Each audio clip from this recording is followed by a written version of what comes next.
55쪽에 있습니다. 예레미야 4장 1절에서 2절 말씀, 우리 한 목소리로 함께 읽겠습니다. 1055쪽입니다. 다 찾으셨나요?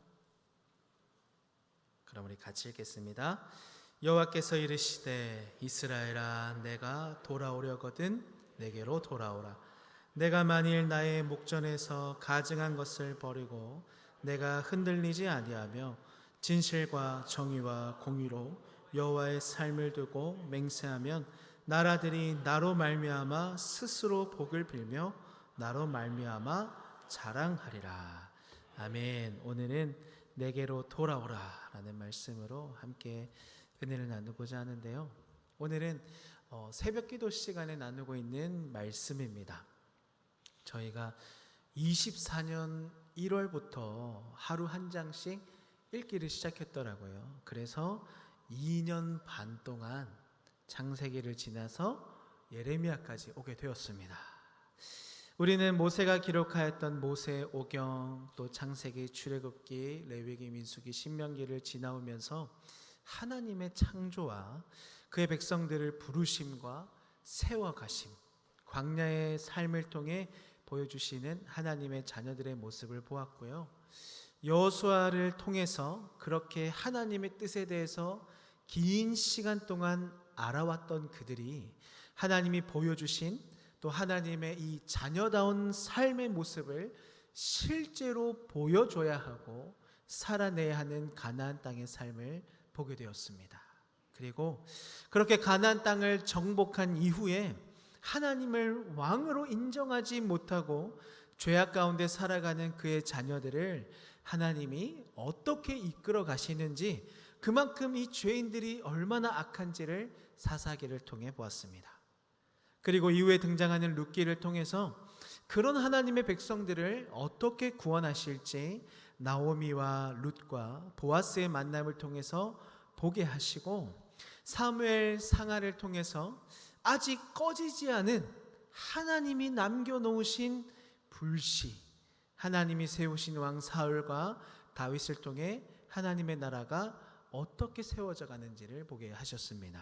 그리고 열왕기 상하를 통해서, 역대기를 통해서 다윗의 아들 솔로몬의 통치 이후 이 두 개로 나뉘어진 북이스라엘과 남유다의 나라가 어떤 길을 가는지를 보게 하셨고, 하나님의 백성이 망하는 이유가 무엇인지, 그리고 무엇이 바뀌어야 하는지를 보게 하십니다.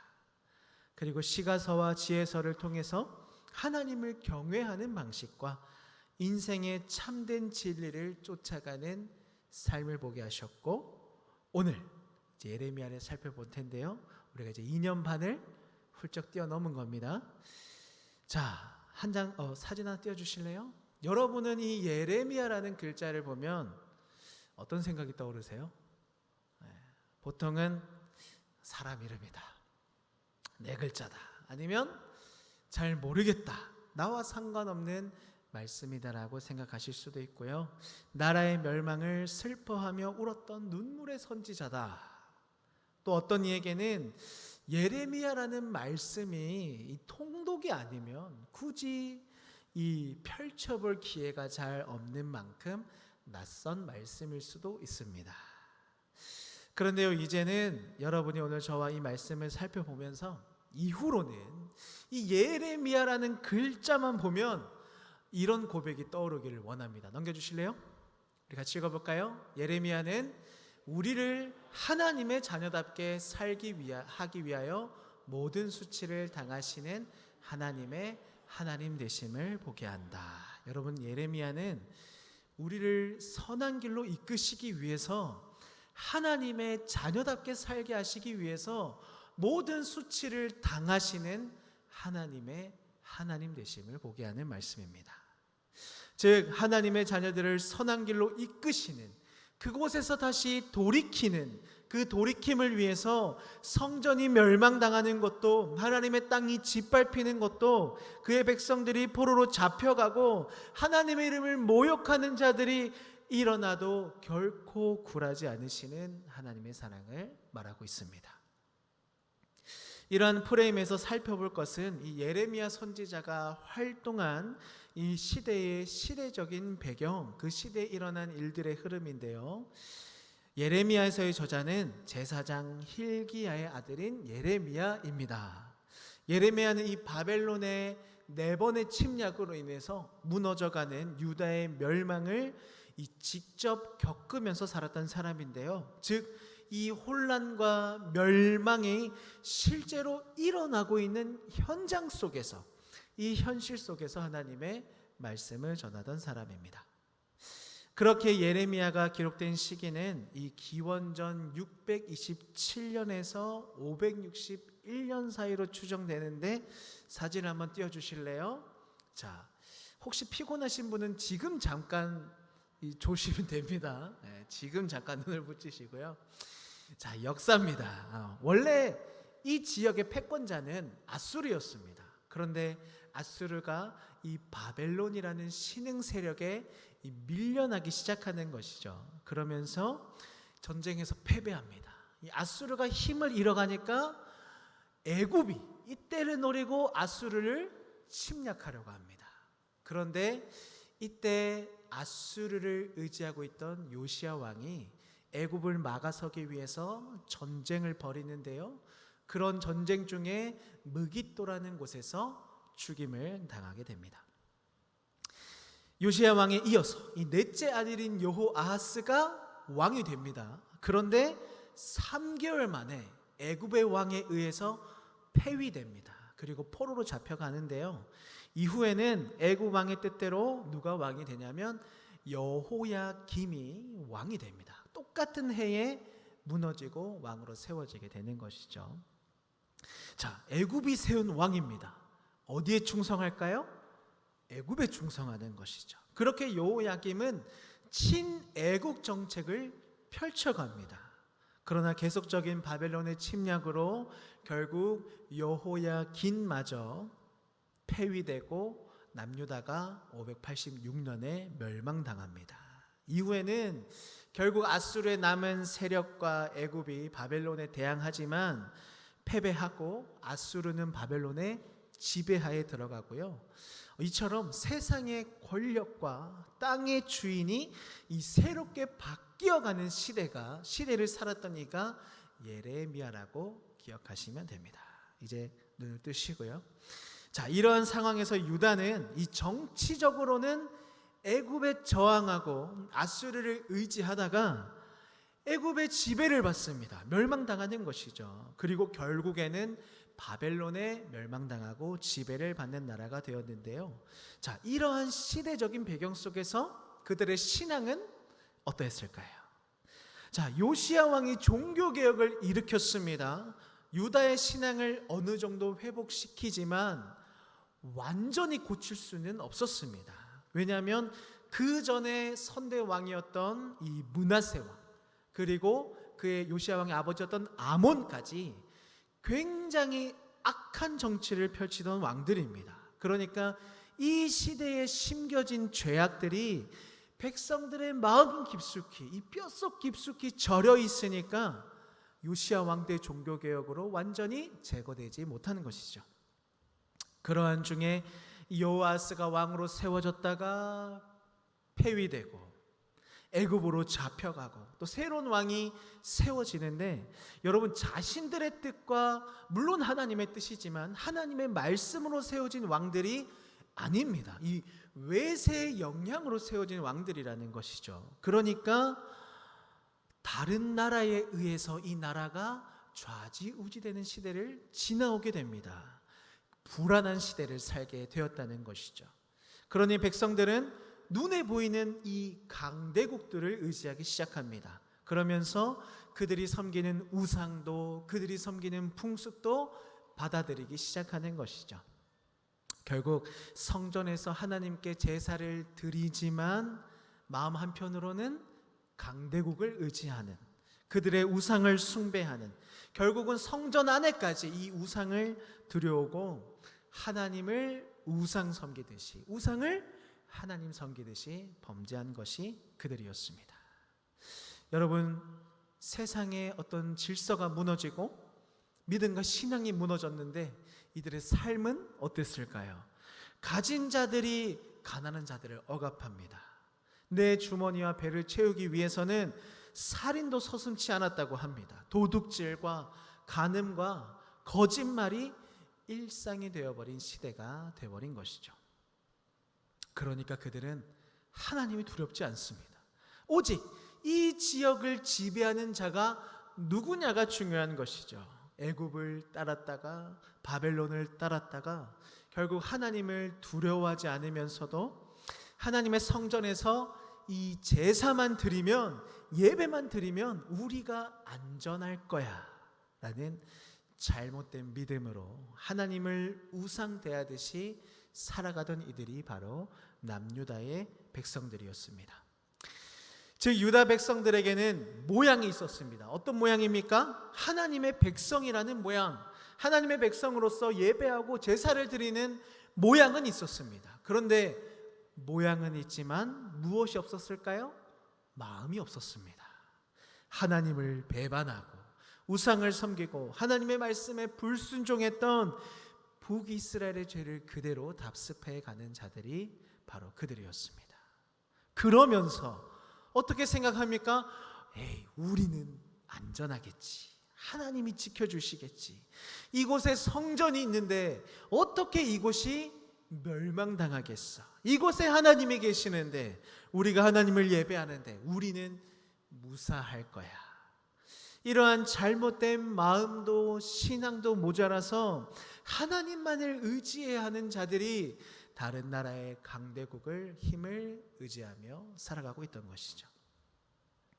하나님의 백성이지만 하나님의 백성으로 살기를 포기한 그들, 하나님보다 세상의 힘과 권력을 더 의지하고 쫓기를 원하는 그들의 마음, 그들의 잘못된 신앙, 하나님은 그것을 깨뜨리고자 하십니다. 우리 예레미야 6장 10절 말씀 같이 읽어볼까요? 내가 누구에게 말하며 누구에게 경책하여 듣게 할꼬. 보라, 그 귀가 할례를 받지 못하였으므로 듣지 못하는도다. 보라, 여호와의 말씀을 그들이 자신들에게 욕으로 여기고 이를 즐겨하지 아니하. 우리 6장 16절 같이 읽어보겠습니다. 여호와께서 이와 같이 말씀하시되 너희는 길에 서서 보며 옛적 길 곧 선한 길이 어디인지 알아보고 그리로 가라. 너희 심령이 평강을 얻으리라 하나 그들의 대답이 우리는 그리로 가지 않겠노라 하였으며. 하나님이 그의 백성들에게 말씀하십니다. 선한 길과 죄악된 길이 있다. 그 갈림길에 서서 어디가 옛적 길인지, 옛적 길은 조상들이 은혜를 누린 길입니다. 어디가 은혜를 누렸던 길인지 선한 길인지 알아보고 그리로 가라 제발. 그러면 평강을 얻을 것이다. 그런데 그들은 뭐라고 합니까? 우리는 그리로 가지 않겠습니다. 오히려 하나님의 말씀을 자신들에게 욕으로 여기고 이를 즐겨하지 않았다고 성경은 말합니다. 여러분 기가 차지 않습니까? 자녀들을 키우다 보면 여러분 말을 참 어떻게 안 듣습니까? 더럽게 안 듣습니다. 진하게 안 들어요. 그냥 한 대 지어받고 싶은 그런 순간이 얼마나 많으셨습니까? 그리고 여러분 이 뭔가 입장이 바뀐 것 같지 않습니까? 하나님의 백성들이 자신들의 모든 서고 살아가고 나아감을 정하는 하나님께 살려달라고 요청하고 붙잡고 그 바짓가랑이라도 잡아야 될까 모를까 하는데 왜 하나님이 제발 좀 받아라, 제발 좀 선택해라, 제발 좀 나의 백성답게 살아라 간청해야 됩니까? 차라리 하나님이 그냥 하나님 말씀 어기고 우리는 그렇게 살지 않겠습니다, 우리는 하나님 뜻대로 안 하겠습니다라고 고집 부리는 이들을 그냥 싹 다 죽이고 말 잘 듣고 순종하는 백성들을 새로 정해서 다시 하나님의 나라를 이어가는 것이 더 쉽고 빠르지 않겠습니까? 하나님은 왜 그 문제투성이인 백성들, 우리는 그렇게 안 하겠습니다, 듣기 싫습니다, 그렇게 살지 않겠습니다라고 고집을 부리는 이들을 굳이 예레미야를 보내셔서 하나님의 심판의 말씀을 듣게 하면서까지 포기하지 않고 살피시는 것일까요? 이사야 43장 1절 우리 같이 읽겠습니다. 야곱아, 너를 창조하신 여호와께서 지금 말씀하시느니라. 이스라엘아, 너를 지으신 이가 말씀하시느니라. 너는 두려워하지 말라.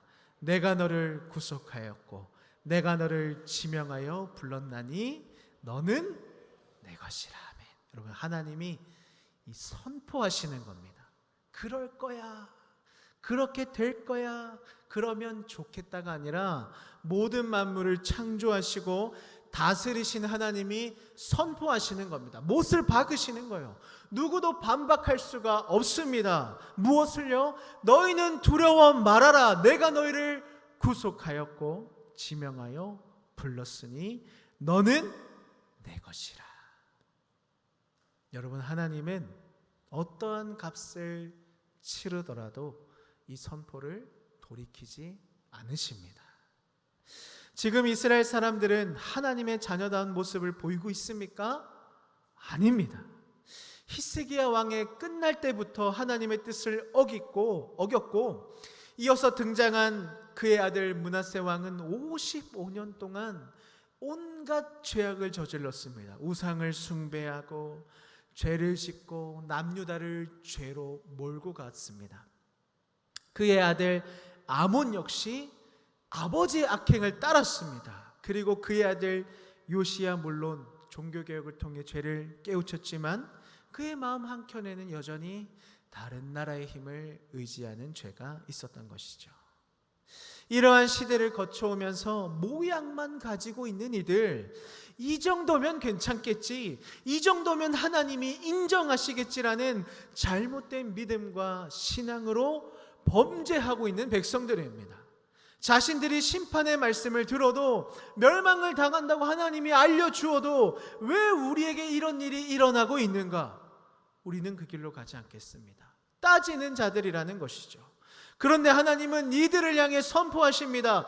너희는 내 자녀다, 내 백성이다, 내 것이다. 즉 하나님은 이들의 끝을 미리 정해 놓으신 것입니다. 하나님의 백성으로 그렇게 살 수 없는 자들을, 그 자리로 갈 수 없는 자들을 그렇게 살았다, 그렇게 갔다, 도착했다라고 하나님이 못을 받고 계시는 것이죠.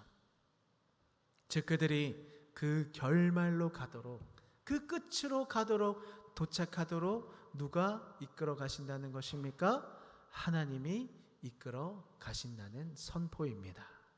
하나님이 책임지신다는 것이죠.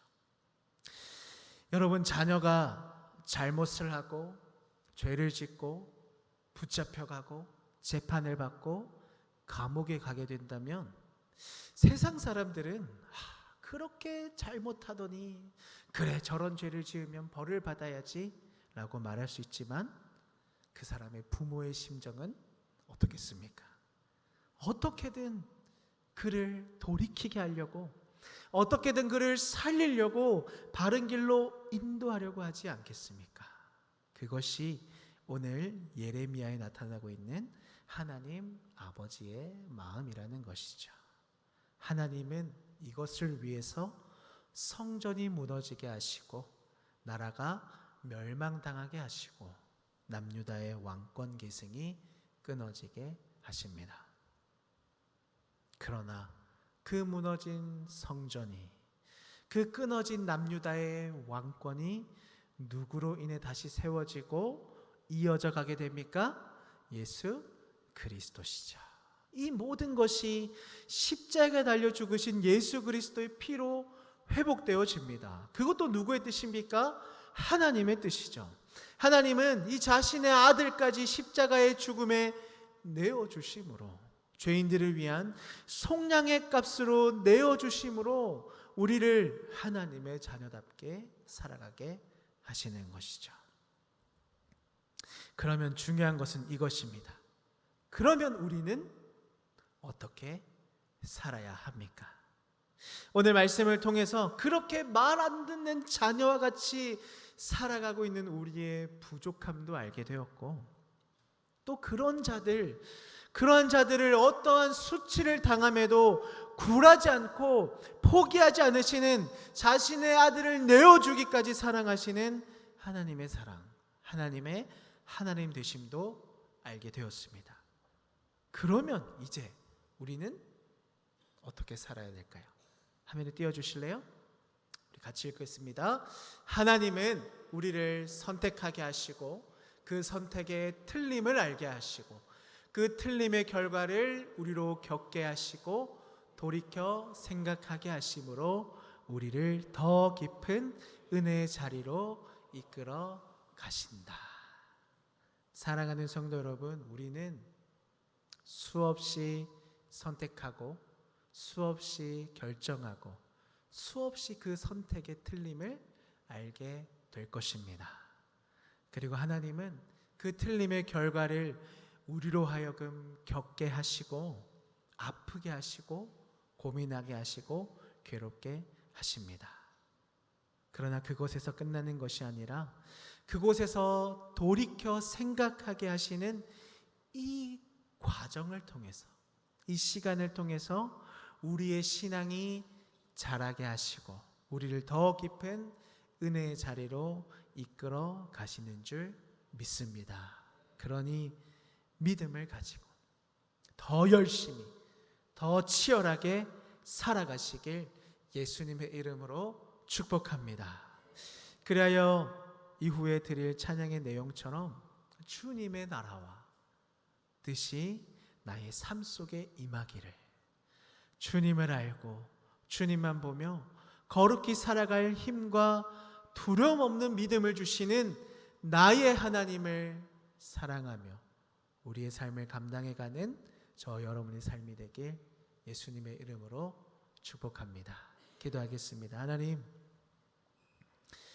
예레미야는 그 부족한 우리를, 그 연약한 우리를 포기하지 않으시고 하나님의 자녀로 살아가게 하시기 위하여 어떠한 수치도 감당하시는 하나님의 하나님 되심을 말하고 있습니다. 주님, 우리의 부족함도 알게 되었고 그런 우리를 붙드시는 하나님의 사랑도 알게 되었습니다. 우리의 삶 속에서 일어나는 수많은 선택, 또 그 선택의 결과로 아파하고 고민하고 하나님께 나아가는 이 시간을 통해서 우리의 신앙이 더욱 자라가며 우리의 믿음이 성장해가는 줄 믿습니다. 끊임없이 치열하게 하나님을 의지하는 마음으로 우리의 삶을 살아내는 귀한 공동체 되게 하여 주시옵소서. 예수님의 이름으로 기도합니다. 아멘. 우리 그런 마음으로